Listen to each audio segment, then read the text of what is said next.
Good morning, traders. This is Wilkey with Startup Trading. It is Monday, June 1st, 2020. Can you believe it? 5 months in the books already this year. So, looking back at Friday's session real quick before we get into everything else, we'll just look at the four indexes.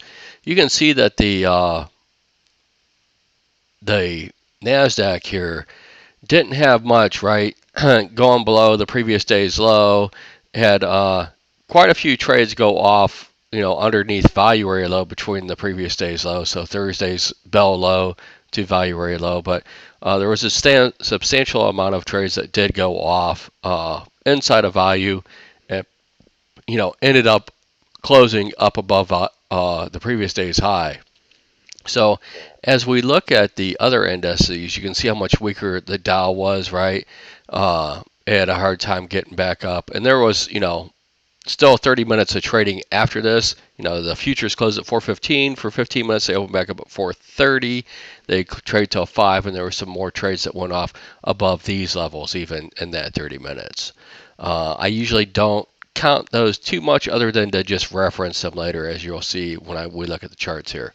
So, look at the Russell, right? All below value and sitting in there. So never did get past its overhead supply. So the Dow and the Russell never did get past their overhead supply. So I've been talking for a while that the Russell, right, looked like it was the outperformer for a few weeks there and come back.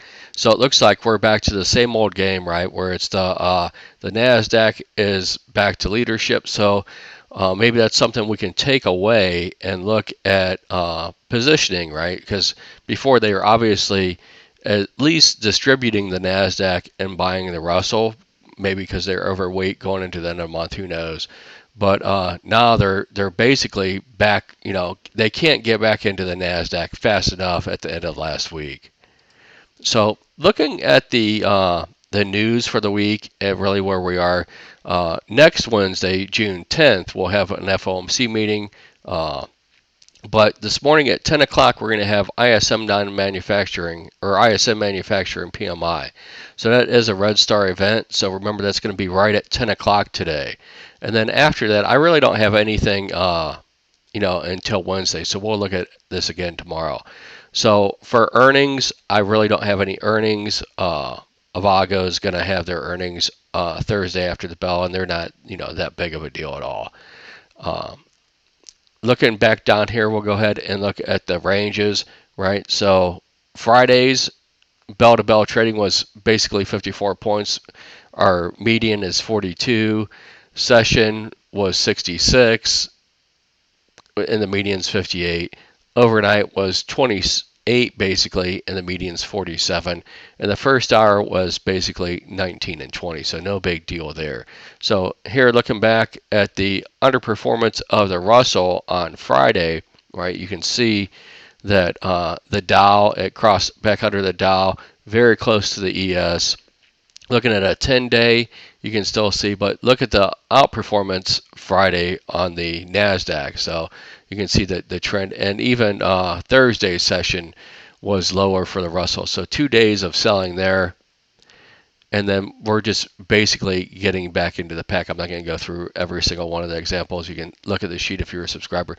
So this is the distributions from Friday's action, bell to bell, and overnight. The blue is overnight. The gray is bell to bell. Blue is overnight.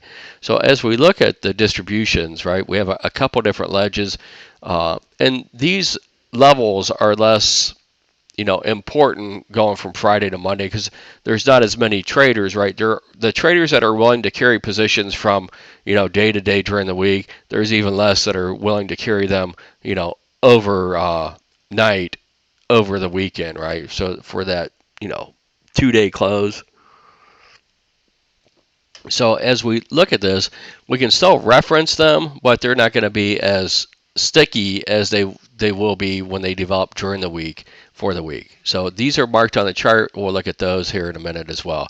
So looking at the overnight action, and again, I have I call it water when it's on the bottom. I call it sky when it's on top. So Friday's action, as we had that squeeze up, right, we had quite a few trades go off above the 4 o'clock bell high, before the there's still basically 45 minutes of trading from 4 to 4:15 and from 4:30 to 5. So those 45 minutes, right? We traded basically from the bell high at 46 quarter, and we can dress that up a little bit, I guess, and to 58 quarter, right? So you had 12 points go off up here, and that's really what this distribution is here. So as we look at this, really, this is going to be resistance until it can be beaten, and it might not really be beaten with any substance during today's session. So, opened up, gapped down a little bit, and really got into these different distributions, and we'll look at that one more time. So the distributions that I was watching, right, the big node is between 3004 half and 2525, right? You have a little bit less of a node and ledge up to 38, and above 44 half, there was really no trading on Friday. So looking at all the indexes, and again, the overnight range so far is 47 and a quarter points. So we're just getting our feelings for, what's going on. You got to get back into the rhythm of the market. Remember, just because a session opened last night, there are always continuous people and traders in this market. And you've got to try to figure out where they're positioned, where they're going to be rewarded, and where they're going to be, for lack of better words, screwed.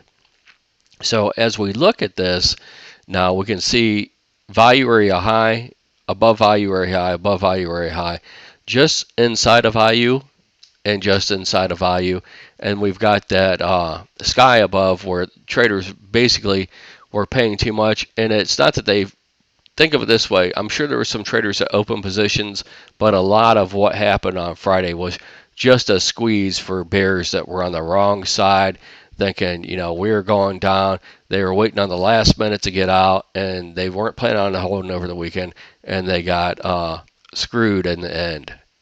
So looking at any sequences from overnight, we can see that as we, got up here into the sky, right, rejected out of it, now we're holding that, basically that top of that 44 half, and now we're stuck, after falling in that, we fell back in between 38 and 25 quarter again. And if you look at that range right now, that's really the 61.8 to the 38.2 of the long sequence with a 50 at 31.75. So we're just in the middle of the pack for the session so far. And neither side really has anything going on here. Looking at the Nasdaq, very similar picture. Sloppy for the longs, sloppy for the shorts, although you could argue the shorts are doing a little bit better coming out of that 95.88 half, right? Trying to hold it down. But that would target, if they can do it, down to 94.56 in the early trading.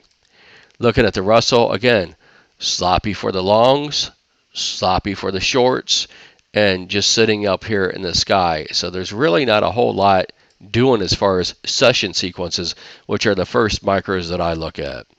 So looking at the longer term trades, we've already got the reference levels. I'm not going to add any more than what we've already discussed for the ES, but we can look at the Nasdaq on this and see if there's anything else we would like to put on here.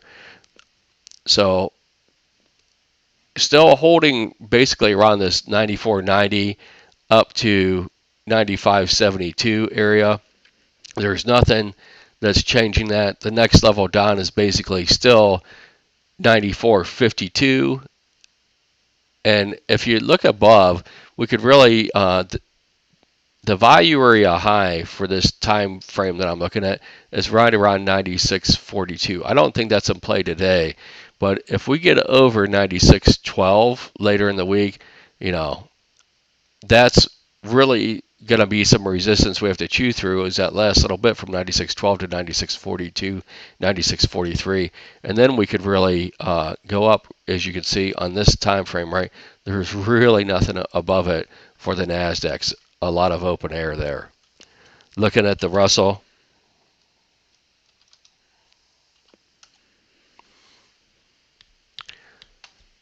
still sitting there holding these 1377.30s basically, and we could throw on the resistance line right around Friday's high. So let's go ahead and mark it with at least a day trader level.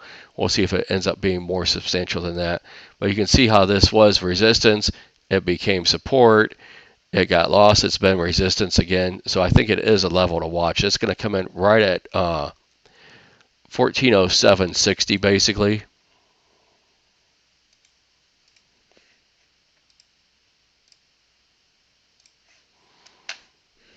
And then below this, if we lose the 1377.30s this week, I still think you're just looking at basically heading down. First stop on the bus would be 1365 and then 1353.60. Looking at the Dow, and the Dow is really the one that couldn't get over that resistance zone, right? So it had got up into this no man's land, and it really couldn't get anything going past 25,750. So we're gonna have to watch that level going forward, whether it's this week, the following week, or whatever. Until then, we're just stuck in this range, right, between 25,750 and 24,775. Almost 1,000 Dow points in here that it can yo-yo back around with, and it's not quite back to the middle of it, but it's not far off either. So just sitting here, going back and forth, and I'm going to draw a little bit of a resistance line right here now, and we'll mark that with a dotted line as well. But that's going to come in right at 25,566. And you can see that should be a little bit of a churn zone now between 566 and 750. So looking back at all the indexes, right, we've got to muscle back over the highs. If we don't forget, we have ISM at 10 o'clock. So that's going to be in 71 minutes from now. And see if that sets up into a little bit of a, stop run either side to get some continuation one way or another for whatever sequence you're looking at. But that should supply some opportunity, and it might be the only real opportunity before the Euros close at 11:30 to get in something if we get, a quick move up or down that you can either buy or sell into. I hope this helps. If you like this technical analysis, give the video a thumbs up. If you're not already a subscriber, subscribe to the channel, and you'll get more of Jack and I's thoughts. And I think that today is really going to help set up the rest of this week a little bit more. So I'm not going to be too overzealous about taking anything or doing anything really today. Today looked a little bit sloppy overnight. It looks a little sloppy coming into the bell. I don't know if you're going to really have a substantial edge. You guys have a great day, and I'll talk to you tomorrow.